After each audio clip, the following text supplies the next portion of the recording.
Unaware the company he worked for was my secret inheritance, my husband tried to sell it to fund his mistress. What I did next left them both with nothing. He didn't just cheat on his wife. He sat across from another woman in a quiet restaurant, slid a flash drive across the table, and calmly tried to sell secret company data to fund a new life with his mistress, never knowing that the company he was betraying belonged to the very woman he was throwing away. In the months leading up to that night, Emma Carter walked through the halls of the building her late father once ran, a place she had secretly owned for years through a hidden trust in her maiden name. To most people, she was just a quiet administration worker who mostly sent emails from home and showed up at the office for archive days and policy reviews. To Michael Collins, her husband, she was a soft, supportive wife who knew nothing about the high-level decisions at his job. He had no idea she was the majority owner. He had no idea every file he pulled, every system he accessed, every transfer he made was under her legal protection. He had no idea the cameras that watched him in the office were the same cameras she grew up watching beside her father. While Michael whispered promises to Sophie Hale in parked cars and bragged that he was close to selling proprietary assets, Emma was in her father's old office and in her small home workspace, opening access logs, downloading security footage, and collecting bank records that slowly tied every move back to him. Over days, she watched the pattern form. She watched him take confidential files home. She watched him meet a competitor's agent in the parking lot. She watched him send the message, "It's done. We're ready." He thought he was clever. He thought his wife was naive. He thought the company was just a stepping stone, and that Sophie was his future. What he never imagined was this. The ordinary woman waiting quietly at home was not only the hidden owner of the company he worked for, but a daughter who had been trained since childhood to read contracts, track fraud, and protect her inheritance. She had already gathered every email, every access log, every transfer, and every second of footage she needed. Not just to protect herself, but to make sure when he finally walked into that evaluation meeting, he would be the only one who didn't know what was really happening. Emma didn't raise her voice. She didn't rush. She simply stepped out of the shadows, one document at a time. Dear viewers, thank you for being here. If you watch without subscribing, it's like letting Emma's quiet strength be ignored while loud liars run free. When you click that button, you stand with every person betrayed by the one they trusted most, every heir defending their legacy, and every calm soul planning a comeback in silence. Please subscribe now. And in the comments, tell me where you're watching from. The hallway was too quiet, too still, too heavy. Emma Carter, early 30s, paused at the doorway of her late father's office, as if the air itself pushed against her. Her hand trembled against the frame. Her breath caught halfway in her chest, and for a moment, she couldn't move. It felt like stepping into a sealed vault of memories, one she wasn't sure she was ready to open. She was supposed to be here for something practical. A quiet day reviewing old contracts and policy files ahead of an upcoming audit. Just administration work, like always. That was the story everyone knew. Then she stepped inside. The room had not changed since the day her father passed. His polished wooden desk still faced the broad window. His old fountain pen still rested exactly where he left it. The shelves were lined with binders labeled in his perfect handwriting. And there, centered on the front of the desk, was the brass nameplate with his initials. J.C. Emma reached out. Her fingers brushed the cold metal. In the moment her skin touched it, a ripple of memory hit her. Emma, at 9 years old, tiny legs dangling from the office chair. Her father, James Carter, tall and warm-eyed, leaned beside her. Papers towered behind him, but he looked at her with all the time in the world. "Quiet power is the strongest kind," he told her. "One day this place will be yours. Protect it." Young Emma had nodded, not fully understanding, but trusting him completely. He placed a hand on her small shoulder, steady and sure, as if he was handing her the world. Back to present. Emma took a shaky breath. She was the quiet power now, but almost no one knew that, except the company lawyer and 2 long-retired employees who had served her father until the end. Over time, one of those men passed away, and a single trusted IT head was quietly added to the circle, only as much as he needed to know to protect the trust. because her father had not given the company to her the usual way. He had placed it in a trust under her maiden name, Emma Carter, and made her promise to reveal her ownership only when she felt safe, emotionally, mentally, and personally. He feared that announcing a young daughter as the heir would attract people who wanted her trust fund, not her heart. For years, she honored him by keeping her identity hidden. She worked remotely in administration, answering emails, reviewing reports, and signing forms under a neutral title. On the system, she looked like a mid-level remote administrator who handled documentation and compliance. To her coworkers, she was ordinary, quiet, efficient. To her father's legacy, she was the unseen shield. She moved to the side of the office, where a tall metal cabinet stood locked. Her father's last gift. It held the documents of ownership, the trust deeds, the original agreements, and every signature that tied her bloodline to the company. The key, which she wore on a thin chain beneath her blouse, pressed lightly against her chest. She did not open the cabinet, not yet. She only rested her hand against it, letting the cool steel ground her. Her life had always been a blend of two worlds. The world she inherited, old papers, quiet rooms, her father's teachings. The world she married into, Michael's ambition, his charm, his easy confidence. Emma loved simply, lived simply, trusted simply, maybe too simply. She walked to the side table where an old security monitor sat. Her father had installed it decades ago to observe the building entrance. Years later, at her request, the IT head connected it to the modern digital camera system so she could still see the lobby feeds from this room whenever she visited. Out of habit, something she had done since childhood, she pressed the power button. The screen flickered alive. Footage from the lobby appeared. People moved through the frame, chatting, holding coffee cups, walking toward elevators. The date and time stamp in the corner confirmed what she already knew. Live feed. Then she saw him.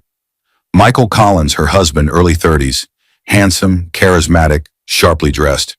He had worked at the company for 3 years. To everyone, he was the rising star. To Emma, he was the man she believed in, a man she trusted enough to bring into her father's world, even if he never knew the true depth of her connection to it. Michael walked through the lobby with 2 coworkers. He was laughing loudly, gesturing with his hands. Emma leaned closer to the monitor, expecting to read his lips, saying another harmless story, something light, something normal. Instead, Michael leaned in toward the 2 men, his expression shifting into something harder, and said with a grin that twisted Emma's stomach, "One day, this place will be mine." Emma froze.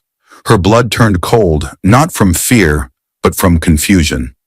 Michael spoke with the ease of someone claiming land he already owned. His smile was wide, confident, almost arrogant. His co-workers chuckled as if it was a joke, but Michael didn't laugh. He meant every word. Emma's fingers curled around the edge of the desk. Why would he say that? Why would he think that? Her heart pounded as she stared at the screen, her reflection faint in the glass, her face shifting from surprise to something far heavier. Unease, a feeling she had not felt in years. Something was wrong, something she could not yet name, something waiting in the shadows of tomorrow. As she watched him walk away on the screen, a quiet thought rose inside her, uninvited and chilling. What else has he been saying? And to whom? The silence in the house hit Emma like a blast of cold wind. It was sharp, sudden, and filled with something she couldn't name yet. She shut the front door behind her, still shaken by what she saw on the surveillance screen. Michael laughing, bragging, claiming the company as if it belonged to him. Her heart hadn't stopped pounding since. The intensity followed her into the living room. She stood there frozen, her keys still in her hand, the echo of his words repeating over and over. One day, this place will be mine. Her breath trembled. She needed answers.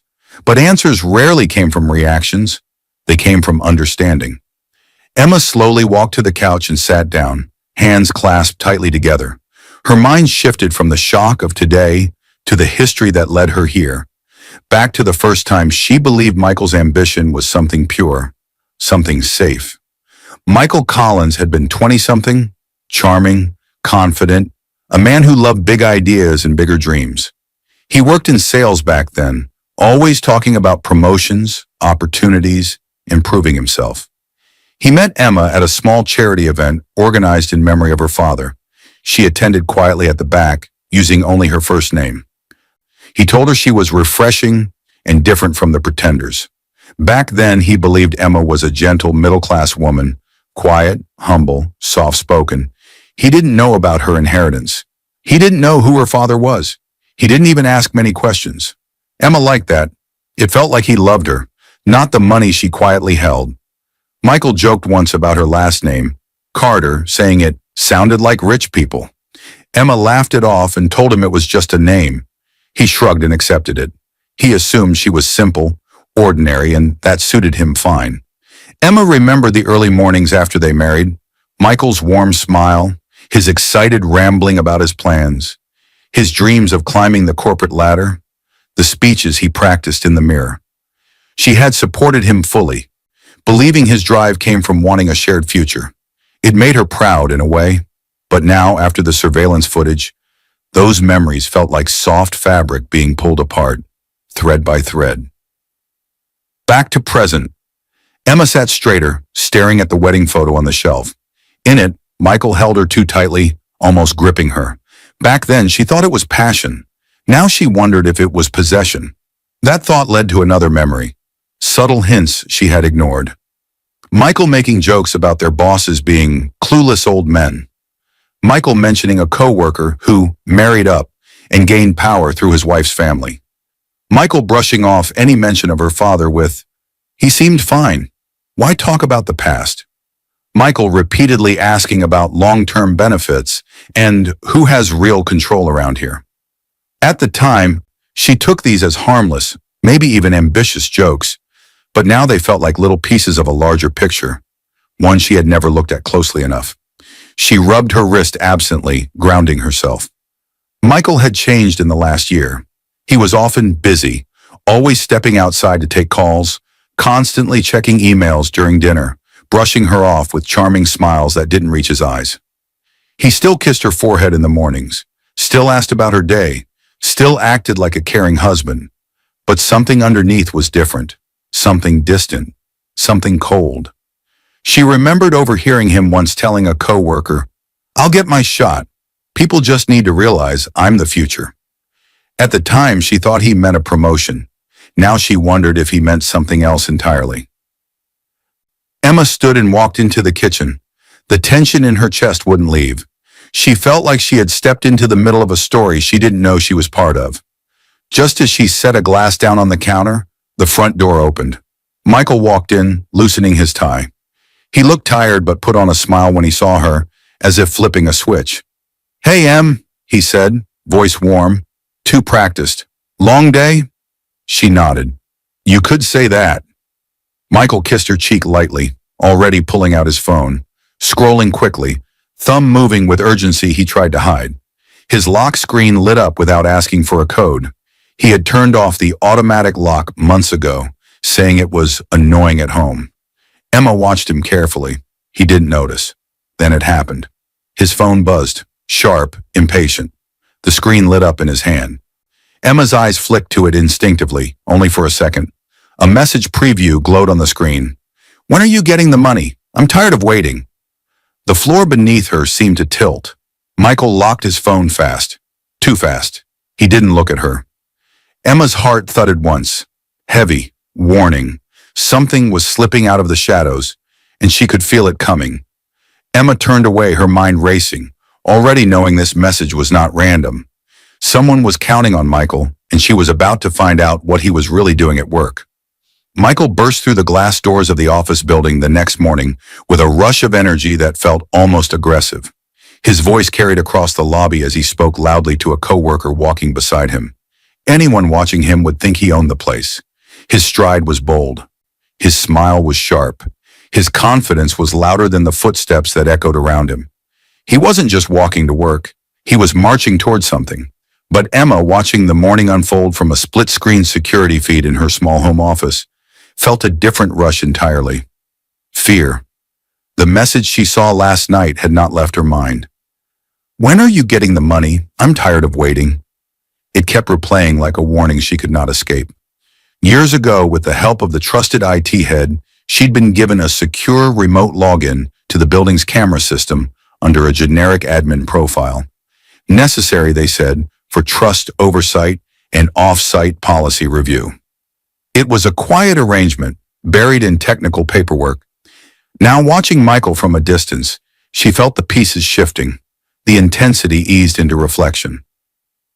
She remembered when Michael first got this job 3 years ago.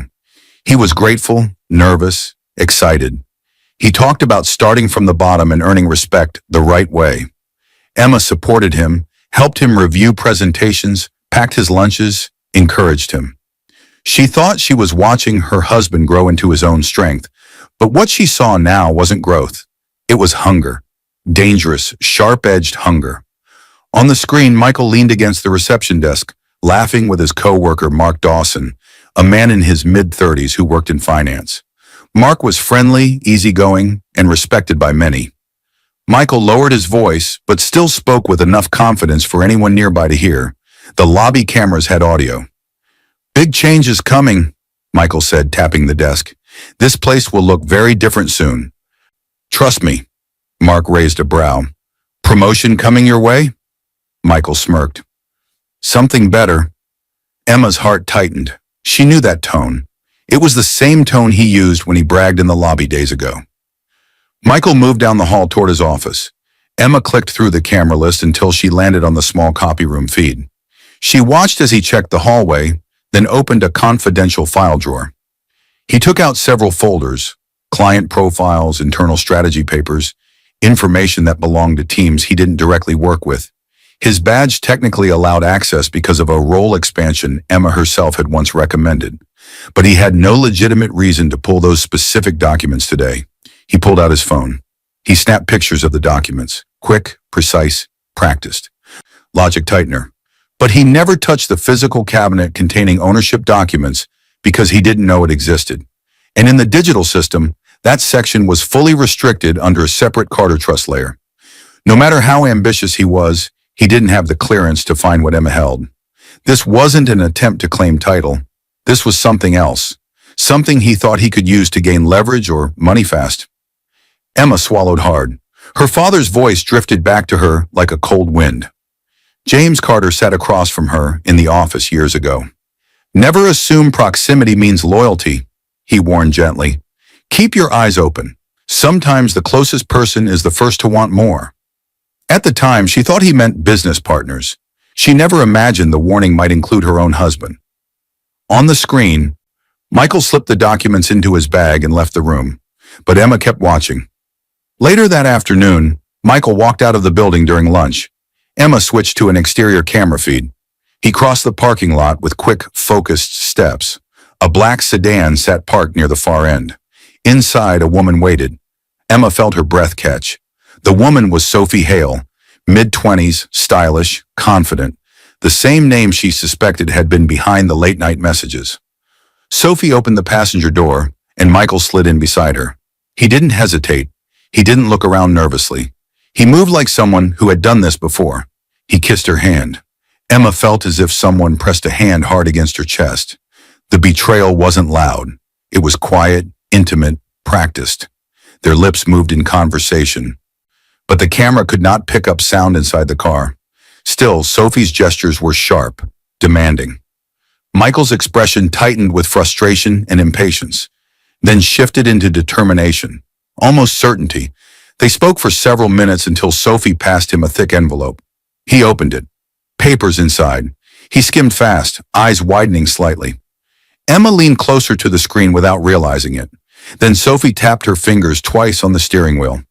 A subtle signal. A man stepped from behind the sedan, middle-aged, suit jacket, dark briefcase. Emma recognized him, Leon Price, a representative from a competitor company her father never trusted. Her pulse hammered. She'd heard his name more than once in old board minutes. Michael shook Leon's hand. Leon pushed a folder across the seat toward him. Discreet. Emma couldn't hear the words, but she didn't need to. The brief handshake, the exchange folder, the hungry light in Michael's eyes told her everything. This wasn't networking. This was plotting. As Sophie's car eventually pulled away and Leon disappeared into the lot, Emma stared at the screen, heart racing. She knew now, Michael wasn't just ambitious. He was planning something, and Emma sensed that whatever move he meant would soon reach beyond secret meetings and files and into the walls of their own home. The moment Emma heard the shower start, her heart slammed against her ribs with a force that nearly knocked the air from her chest. She stood frozen at the foot of the bed, staring at Michael's laptop sitting open on the nightstand. The screen glowed faintly in the dim room, like it was daring her to look. He had brought it home, tossed it carelessly on the bed, and gone straight to the bathroom. No password prompt, no lock screen. He always said, "It's just faster this way at home," as if security stopped at their front door. Intensity surged through her. She walked toward it. Her hands shook, not from fear, but from truth pressing too close. She sat, pulled the laptop closer, and the instant the desktop appeared, her stomach dropped. A folder sat right in the center of the screen titled Personal. The name felt wrong, heavy, mocking. She clicked it. Emails filled the screen, messages marked private, marked urgent, marked unread, and one name repeated over and over, Sophie Hale. Emma's breath hitched as she opened the first message. "I'm not waiting forever, Michael. If you want a future with me, prove it." Another, "You promised me a better life. I won't settle for cheap hotels and excuses." Another, "Bring the money. I won't be embarrassed again." Emma held the edge of the laptop so tightly her knuckles whitened. This wasn't an innocent flirtation. This wasn't a moment of weakness. This was a plan. She clicked another email. The subject line read, "Our condo plans." A sinking feeling spread through her chest like ice. The message contained photos of a luxury condo, marble floors, city views, a private pool. Sophie had highlighted areas she wanted remodeled. She had written, "This is where we start our real life. But without money, we have nothing." Emma swallowed hard, vision blurring. The betrayal wasn't only emotional, it was financial, strategic, calculated.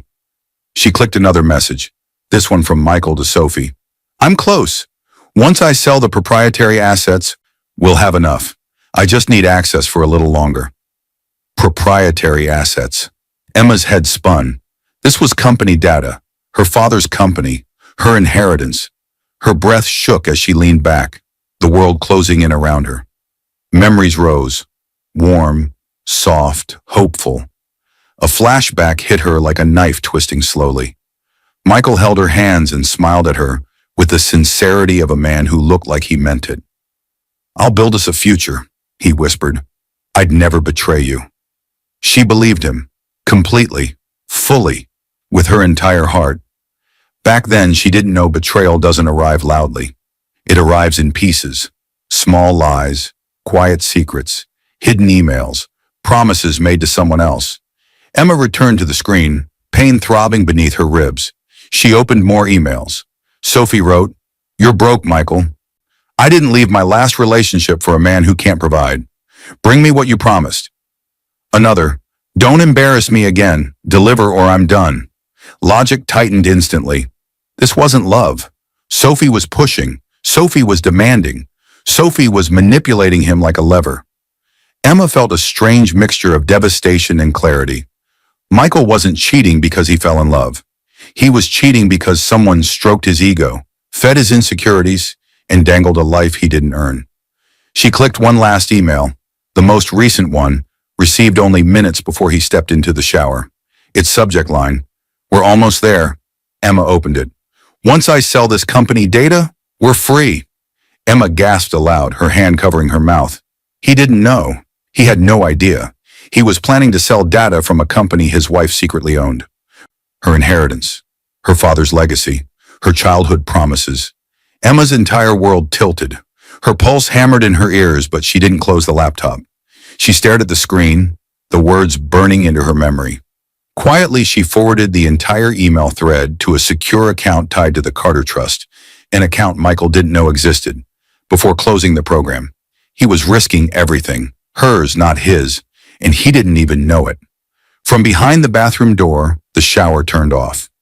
Emma quickly closed the folder and let the laptop fall back into the exact angle she'd found it.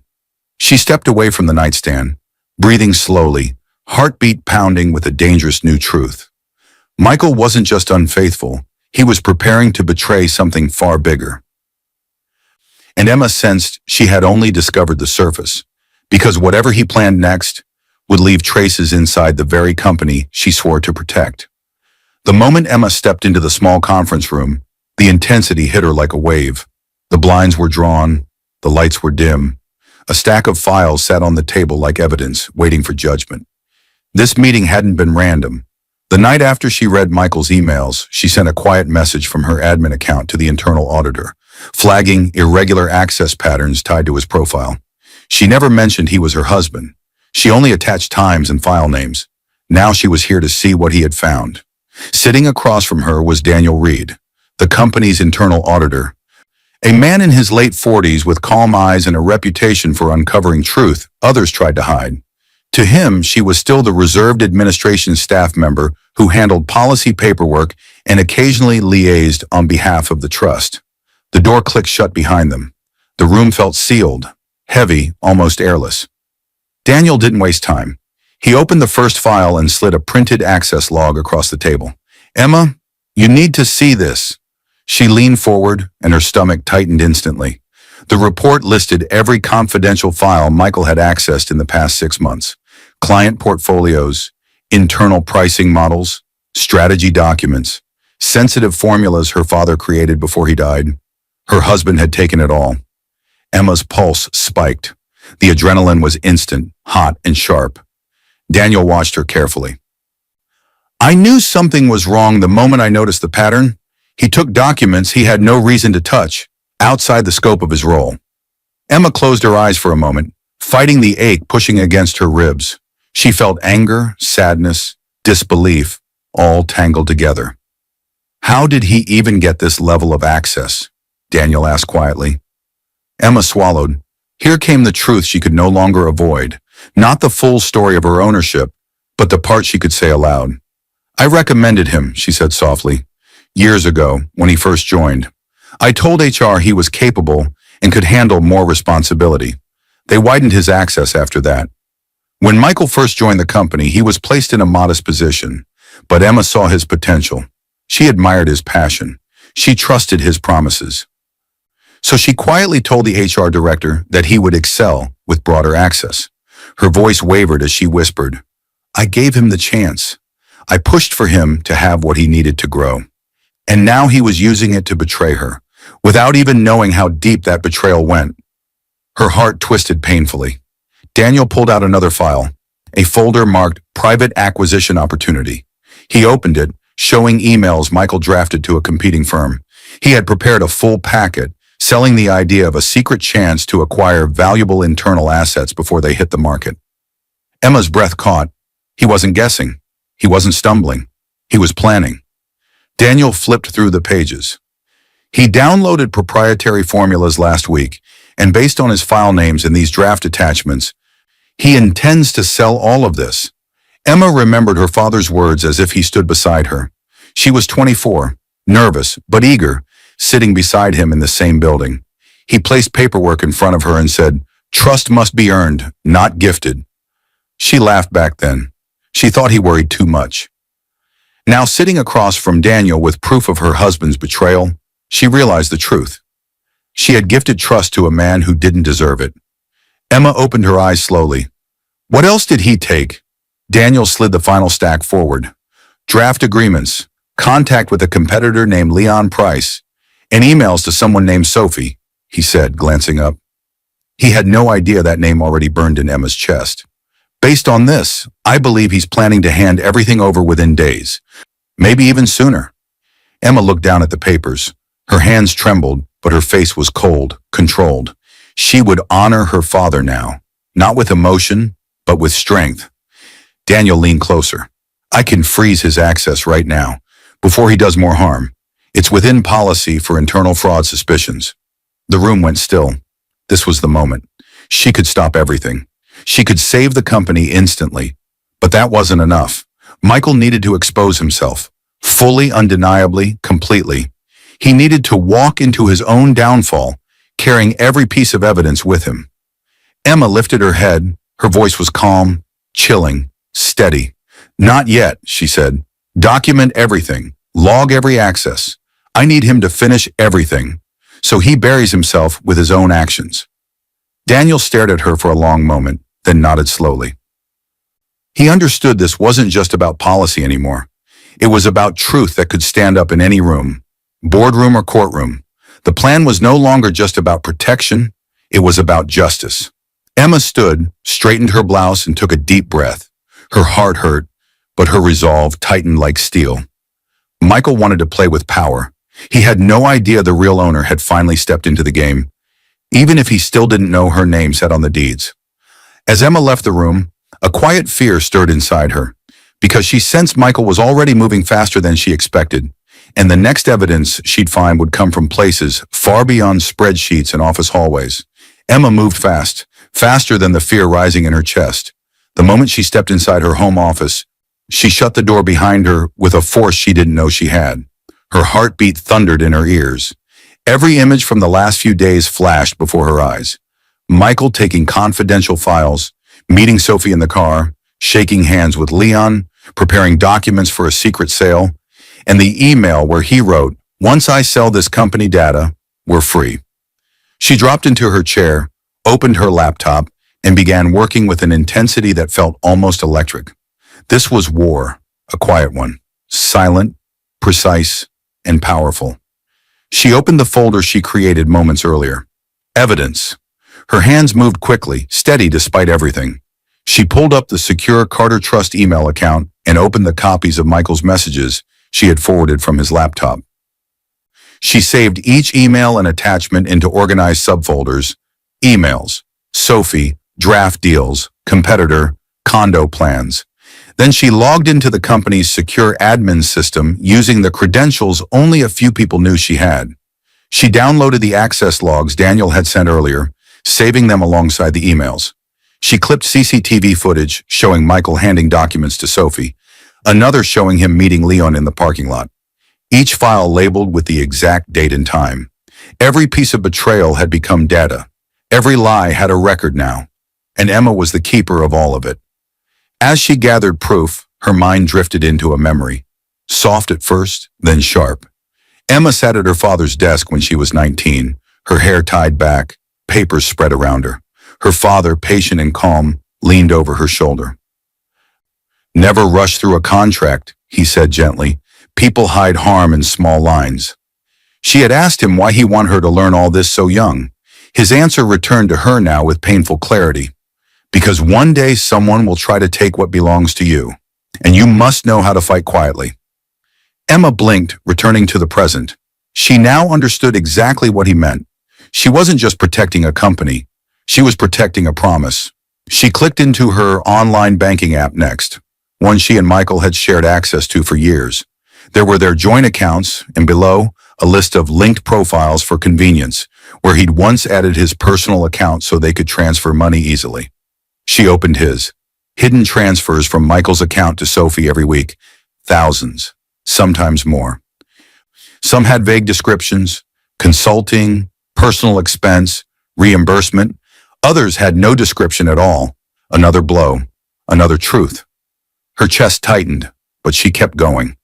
Next, she opened the CCTV logs again through the remote system.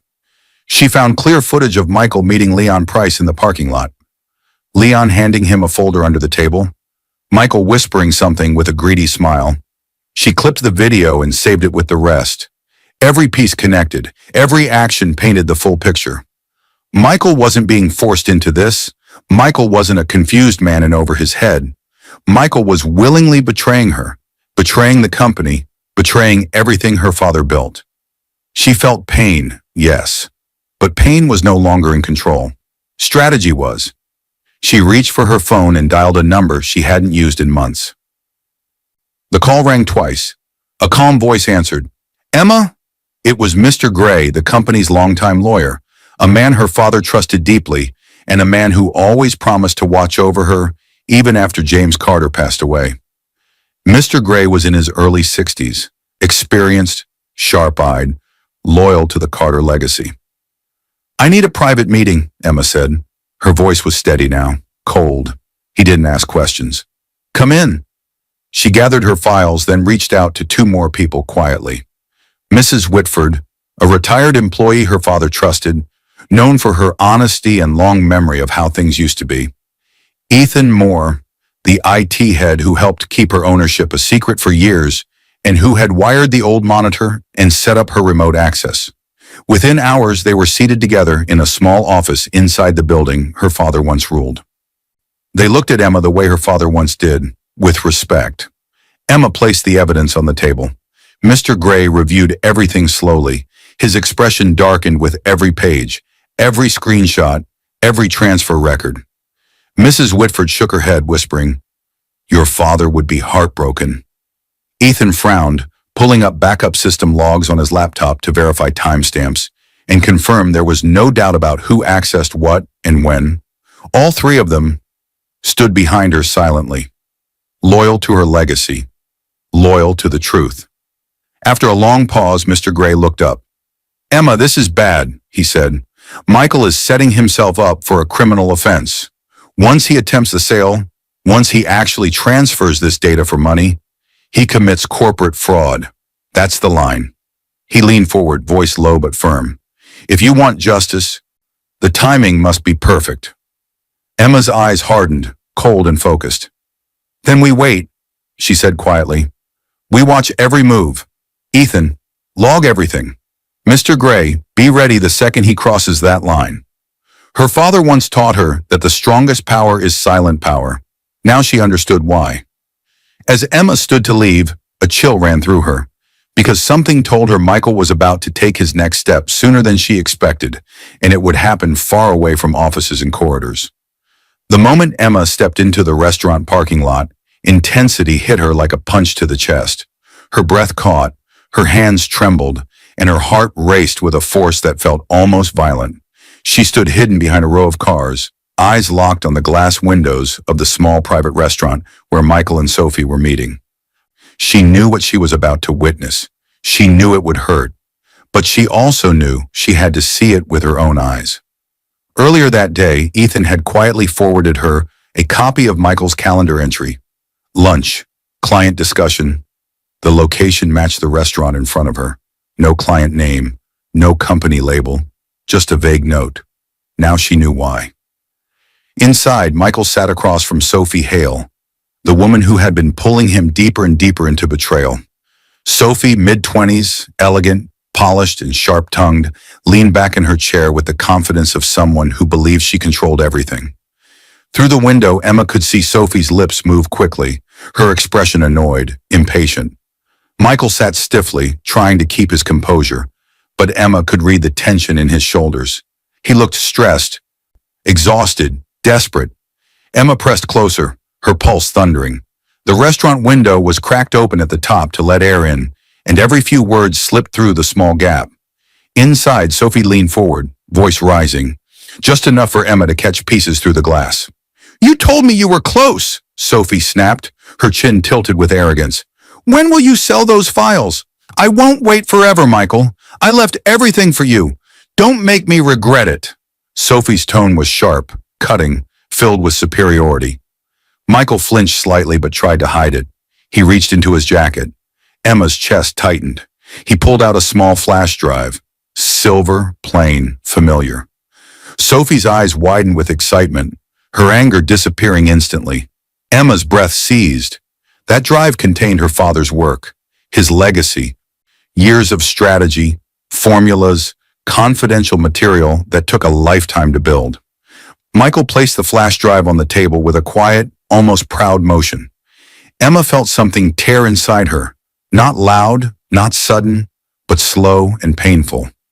Sophie reached for Michael's hand, her voice softening, calculating. "This is it," she whispered. "Once you hand this over, we can finally start our life." Michael nodded, his jaw tight, eyes shining with a need to please her. Emma forced herself to focus, to breathe, to remember why she was here. She wasn't here for tears or rage. She was here for truth, and the truth was right in front of her. As Michael and Sophie stood to leave, Emma stepped back into the shadows. She expected them to walk out holding hands, maybe whispering promises to each other. But what she saw instead nearly brought her to her knees. Sophie lifted her wrist to brush her hair back.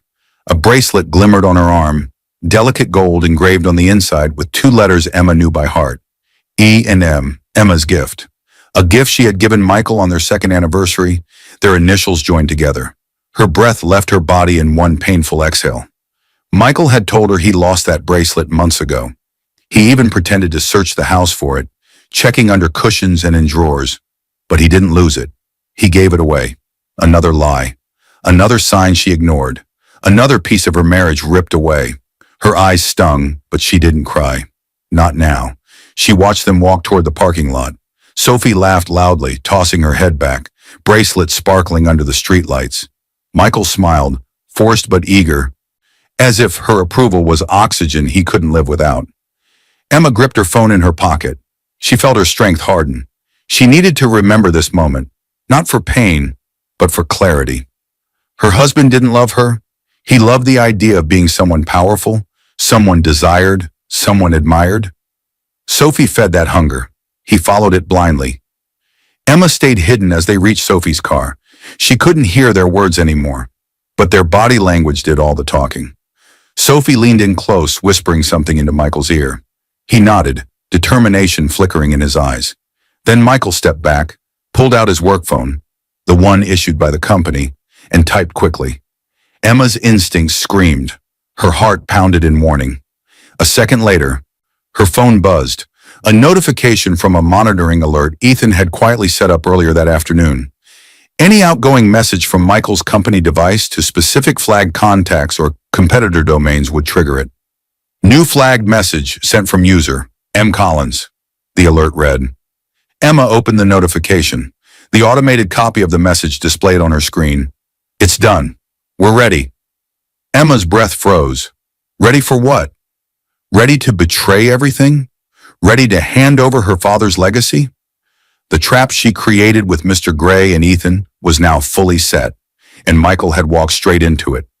As Sophie's car drove away, Emma felt a chilling certainty.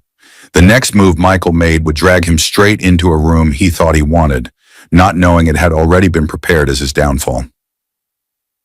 Michael stormed through the hallway with the confidence of a man convinced the world finally recognized his worth. His shoulders were squared, his stride sharp, his face set with a smug smile. The email he received that morning, a mandatory evaluation meeting regarding your future with the company, only fed his belief. The wording sounded formal, but in his mind, it translated to one thing: promotion.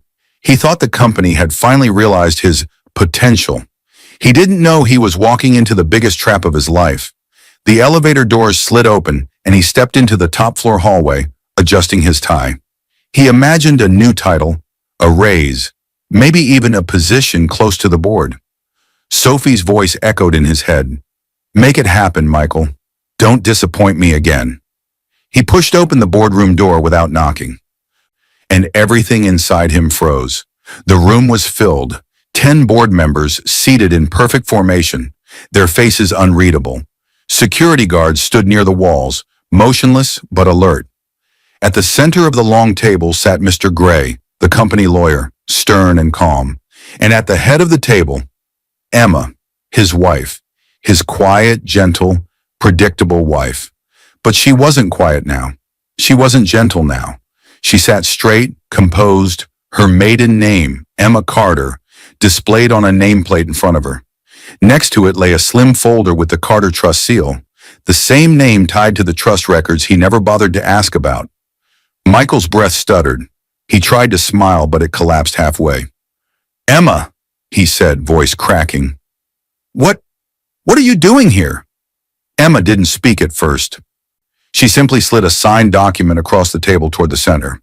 At the top, in bold letters, majority ownership confirmation. Carter Trust. One of the board members turned it slightly so Michael could see.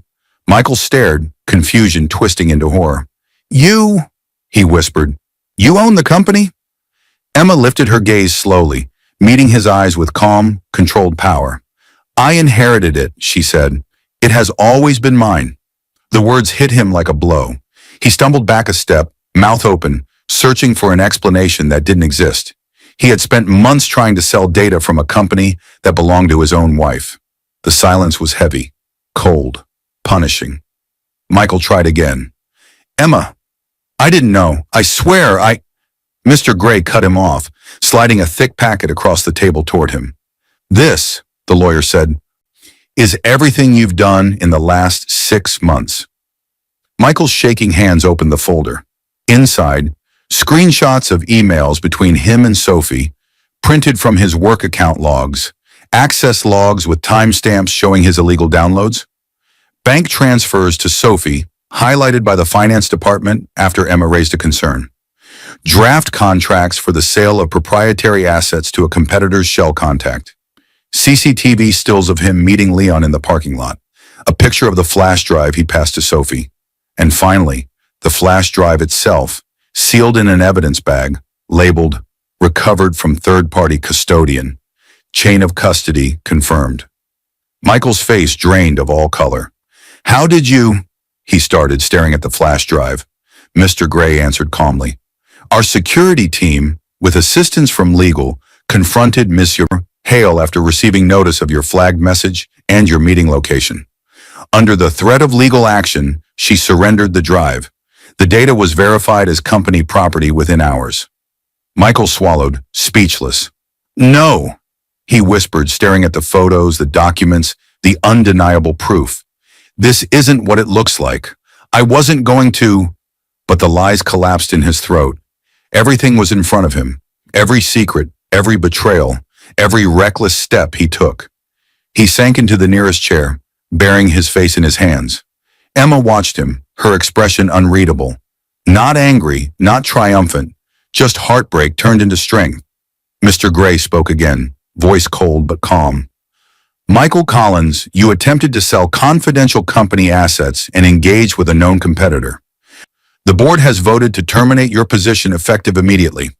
Legal charges are under review, and law enforcement has been notified. The room remained silent except for Michael's ragged breathing. He looked up slowly, eyes wide with fear, finally realizing the gravity of what he'd done. Then security took a step forward. Michael panicked. He stumbled up, reaching out toward Emma, desperate. Please, he whispered. Please, don't do this. We can fix it. I made a mistake. I love you, Emma. Don't ruin my life. She stood, walked toward him with quiet resolve, and leaned close enough for only him to hear. Her voice was a whisper, calm, final, and devastating. You already did. Michael's knees buckled. Security reached for his arms. Emma stepped back, her face steady, her father's strength reflected in every line. As Michael was led away, Emma felt a cold certainty settle inside her. His career was over, but the justice she set in motion was still moving. And outside that building, there was another life he had to face with nothing left to offer. Michael hit the pavement outside the company building with the force of a man dropped from a great height. Security didn't shove him. They didn't need to.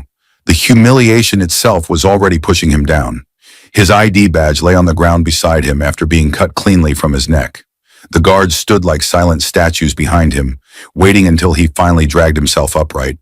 The doors locked behind him with a loud electronic click. Intensity crashed over him. His job gone. His access gone. His future gone. Everything he built, everything he bragged about, everything he believed he deserved vanished in seconds. Michael's hands shook as he tried the doors again. They didn't budge. His access had been shut off instantly, completely, without mercy. He stared through the glass, hoping someone might look at him with pity. No one did. Employees moved past with a mix of confusion, disgust, or avoidance. The world he once felt entitled to now rejected him entirely. He stumbled to a bench on the sidewalk, mind spinning. He grabbed his phone, his last remaining lifeline, and opened his banking app. Error message, then another. Account temporarily restricted. Please contact your bank's fraud department. He tried his credit card app. Same result. Every account, every card, every emergency fund. Frozen after the company's legal department filed a suspected corporate fraud report and flagged his activity to the bank earlier that day.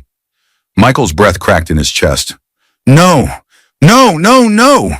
He tried calling the competitor contact, Leon Price. Straight to voicemail. No callback. Leon was cutting ties. Fast. He dialed Sophie next. Ring. Ring. Ring. Finally she answered, breathless. What do you want, Michael? It's bad, he whispered. They fired me. Emma, I didn't know. She owns everything. I'm under investigation. I need you. Please. Sophie sighed, long and irritated. So you're of no use now? Sophie, please, you said we'd... A male voice spoke in the background near her. Michael froze. Sophie lowered her voice. Listen, Michael, I didn't sign up to babysit a failure. Sophie, click. She hung up. A second later, blocked. Just like that. Michael stared at his phone in disbelief. The woman he risked everything for. The woman he betrayed his wife for. The woman he imagined a future with. Gone. Slow, cold silence wrapped around him. The betrayal hit him harder than the boardroom confrontation. Sophie had used him. She never cared for him at all. His breath turned shaky. His pride cracked. His desperation grew. He had no job, no money, no partner, no plan. Only one place left to go. He walked to the house he once shared with Emma, every step heavy, dragging humiliation behind him like a chain. The lights were on, warm, peaceful. Everything he destroyed still looked perfectly intact without him. He raised his hand and knocked. The door opened. Emma stood there, calm, steady, eyes unreadable. She looked stronger than he remembered, like someone who had finally stepped into the truth of who she was. Michael dropped to his knees right there on the porch. Emma, please, I'm begging you. I've lost everything. His voice cracked, raw. She pressured me. Sophie, she used me. She lied. I didn't mean for this to go so far. Please, Emma, help me. Tears streamed down his face, not from love, but from fear. Fear of losing the last person who ever believed in him. Emma didn't move. She didn't kneel beside him or tell him she forgave him. She simply reached inside the door frame and pulled out a large envelope. She held it out. He blinked. What is this? Her voice was soft, controlled. Your divorce papers. Michael's shoulders fell. No. Emma, please, please, don't do this. I have nothing left. Emma looked at him with a quiet sadness. Not pity, not anger, just truth. You chose that, she said. Then she closed the door. The soft click echoed louder than any shout. Michael remained kneeling, trembling, gripping the envelope like it was a lifeline he wasn't ready to open. He didn't stand. He didn't leave. He didn't breathe properly. His phone buzzed in his pocket. He pulled it out with shaking hands. A notification appeared from an unknown number. Notice: you are under investigation for attempted corporate fraud. A formal interview will be scheduled. Please await further instructions from the authorities or legal representatives. Michael's breath shattered. His nightmare was only beginning. Inside the house, Emma stood still, knowing the storm outside her door wasn't finished. But for the first time, she felt that justice and freedom were finally on her side, and there was one last part of her old life she needed to put away. Emma pushed open the door to her father's old office with a force that shook the frame. The intensity hit instantly, her heart racing, her breath sharp, her eyes burning with the weight of everything that had happened. The room seemed to greet her with silence, heavy but welcoming, like it had been waiting for this moment. She stepped inside. The air felt different now, not painful, not uncertain, but full of something steady, something right. She walked toward the wooden desk she grew up sitting beside, the same desk where her father built his dreams and taught her his truths. Her fingers trembled slightly as she opened the top drawer of the locked cabinet. Inside lay the documents that tied her to this place: trust papers, inheritance files, signatures in her father's handwriting. They no longer felt like secrets. They felt like home. She reached into her pocket and pulled out her wedding ring. The gold band was cold in her palm. Once it symbolized love, devotion, a future she believed in. Now it symbolized chains she had already broken. With a steady breath, Emma placed the ring gently into the cabinet next to the trust papers. It landed with a soft metallic sound. Quiet, final, powerful. Closure. She locked the cabinet and stood tall. Moments later, she entered the boardroom, where the board of directors waited. Their faces held respect now, not confusion or doubt. They rose when she entered. Mr. Gray, the company lawyer, nodded to her with pride. "Welcome, Ms. Carter. As the rightful owner, the floor is yours." Emma stepped forward, shoulders straight, voice calm. "Thank you." She didn't need to explain who she was anymore. They already knew. They had seen the evidence. They had watched her stand firm. After the meeting, she walked the halls of the company with a confidence she hadn't allowed herself to feel for years. No more hiding her identity. No more shrinking herself to protect others. She walked beside employees who now looked at her with admiration and trust. Her steps echoed with purpose. As she reached her father's portrait near the entrance, a memory washed over her, soft and warm. She was 18, nervous about the future, fear written across her face. Her father cupped her cheek and whispered, "When you're ready, you'll lead." Standing there now, looking at his picture, she whispered back, "I'm ready." She turned toward the glass doors, sunlight spilling into the lobby, lighting her path like a promise. And as she stepped outside, the final truth rose inside her, steady, strong, and free. "I didn't destroy them," she said quietly. "They destroyed themselves. I simply stepped out of their way." Fade out. I hope you enjoyed watching it as much as I enjoyed creating it. Like, share, and comment on the lessons you've learned. Let me know where you're watching from in the comments below. See you in my next video.